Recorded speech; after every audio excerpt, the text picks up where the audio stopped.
సంవత్సరాలు శుభాకాంక్షలు. అక్కయ్య, బోనాల పండుగ ఎప్పటి నుండి జరుపుతారు, ఎందుకు జరుపుతారు? తమ్ముడు, బోనాల పండుగకు సుమారు 200 సంవత్సరాలు పైగా చరిత్ర ఉంది. 1813 ప్రాంతంలో హైదరాబాదులో అంటువ్యాధి వ్యాపించిన సమయంలో ప్రజలు మహంకాళి అమ్మవారిని ప్రార్థించి వ్యాధులు తగ్గితే ప్రతి సంవత్సరం బోనం సమర్పిస్తామని మొక్కుకున్నారు. అనంతరం వ్యాధులు తగ్గడంతో కృతజ్ఞతగా అమ్మవారికి బోనాలు సమర్పించడం ప్రారంభమైంది. అప్పటి నుండి సంవత్సరం ఆషాఢ మాసంలో తెలంగాణ భక్తి శ్రద్ధలతో బోనాల పండుగను ఘనంగా జరుపుకుంటున్నారు. అక్కయ్య, బోనాల పండుగ ఆషాఢంలోనే ఎందుకు జరుపుకుంటారు? వర్షాకాలం ఆషాఢ మాసంలో బోనాల పండుగను జరుపుకుంటారు. ఈ నెలను శక్తి ఆరాధనకు పవిత్రమైన కాలంగా భావిస్తారు. ఎందుకంటే వర్షాలు సమృద్ధిగా కురవాలని, కుటుంబ సభ్యులకు అనారోగ్యం రాకుండా ఉండడానికి, పంటలు సమృద్ధిగా పండాలని మహంకాళి అమ్మవారిని ప్రార్థించి బోనాలు సమర్పిస్తారు. అందువల్ల ప్రతి సంవత్సరం ఆషాఢ మాసంలో బోనాల పండుగను భక్తి శ్రద్ధలతో నిర్వహిస్తున్నారు. అక్కయ్య, మన హైదరాబాద్ లో బోనాల పండుగ మొదట ఎక్కడ ప్రారంభమై ఎక్కడ ముగిస్తుంది? హైదరాబాద్ లో బోనాల ఉత్సవాలు సాధారణంగా గోల్కొండ కోటలోని శ్రీ జగదాంబిక మహంకాళి ఆలయం వద్ద ప్రారంభం అవుతుంది. జగదాంబిక అమ్మవారు గోల్కొండ కోటపై ఉన్న అత్యంత ప్రాచీన దేవత. ఈ ఆలయం సుమారు 900 నుంచి 1000 సంవత్సరాల పైగా చరిత్ర కలిగి ఉంటుంది.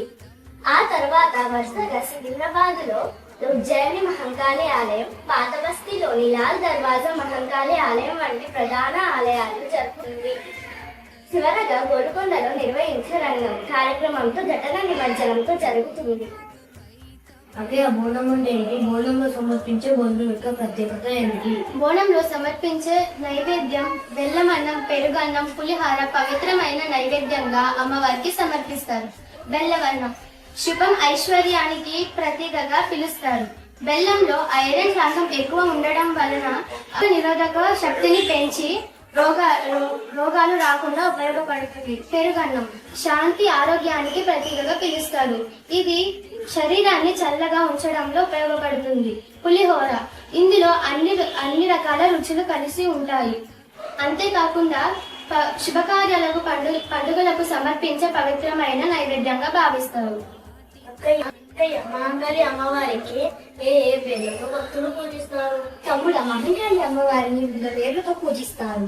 మహంకాళి, కాళికాదేవి, భద్రకాళి, చాముండేశ్వరి, జగదాంబాదేవి, దుర్గాదేవి, సరస్వతీదేవి, ఎల్లమ్మ, పోచమ్మ, పెద్దమ్మ ఇలా రకరకాల పేర్లతో అమ్మవారిని పూజిస్తారు.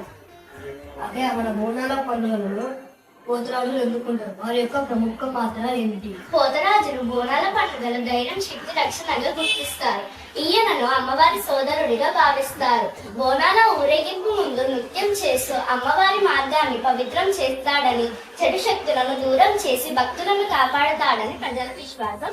పోతరాజు యొక్క నృత్యం తెలంగాణ సంస్కృతి సాంప్రదాయాలకు గొప్పతనాన్ని చాటుతుంది. అక్కయ్య, బోనాల పండుగలో పసుపు, వేపాకులు, మామిడి ఆకులు ఎందుకు ఎక్కువగా వాడతారు? చెప్తాను తమ్ముడు. పసుపు సహజంగా క్రిములను చంపే శక్తి పసుపుకు ఉంటుంది. బ్యాక్టీరియా, ఫంగస్ వంటి సూక్ష్మ క్రిములను పెరుగుదలను తగ్గించే లక్షణాలు కలిగి ఉంటాయి. అందుకే పూజలలో పసుపు ఎక్కువగా ఉపయోగిస్తారు. వేపాకులలో ఔషధ గుణాలు ఉంటాయి. ఇది గాలిని శుభ్రపరిచి క్రిమికీటకాలను దూరం చేస్తుంది. వేపాకులలో నిర్విడిన్ అనే సహాయ రసాయనాలు కలిగి ఉంటాయి. ఇది సూక్ష్మ జీవులను నశింపజేస్తాయి. వేపాకులలోని తామర వంటి చర్మ సమస్యలకు ఉపయోగిస్తారు. అంతేకాకుండా దోమలు, కీటకాలను దూరం చేయడానికి ఉపయోగిస్తారు. ముఖ్యంగా బోనాల పండుగలో అమ్మవారికి సమర్పించే నైవేద్యానికి రక్షణగా, శుభ్రతకు ప్రతీకగా ఉపయోగిస్తారు. మామిడి ఆకులకు భారతీయ సంస్కృతిలో, ముఖ్యంగా తెలుగు సాంప్రదాయంలో ఎంతో ప్రాముఖ్యత ఉంది. అందుకే పండుగలకు, వివాహాలకు, గృహప్రవేశం వంటి శుభకార్యాలలో ఇంటి గుమ్మానికి తోరణాలుగా కడతారు. ఎందుకంటే మామిడి ఆకులు చెట్టు నుంచి వేరైన తరువాత ఆకులలో ఆక్సిజన్ ఎక్కువ శాతం విడుదల చేస్తుంది. దీనివల్ల మనల్ని ఆరోగ్యంగా ఉంచడానికి మామిడి ఆకులు సహాయపడతాయి. అదే భవిష్యవాణి అంటే వాటి యొక్క ప్రాముఖ్య పాత్ర ఏమిటి? బోనాల పండుగలో భవిష్యవాణి లేదా రంగం అనేది ఒక ముఖ్యమైన ఆధ్యాత్మిక ఆచారం. పండుగ చివరి రోజుల్లో అమ్మవారి భక్తురాలు సాధారణంగా రంగం చెప్పే మహిళ సమాజానికి, భక్తులకు సందేశాలను తెలియజేస్తుంది. దీనిని రంగం అంటారు.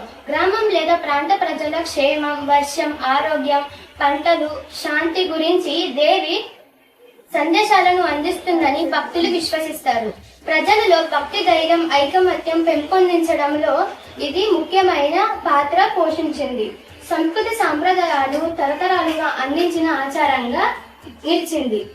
తెలంగాణ ప్రజలందరికీ ఆషాఢ మాసం బోనాలు శుభాకాంక్షలు.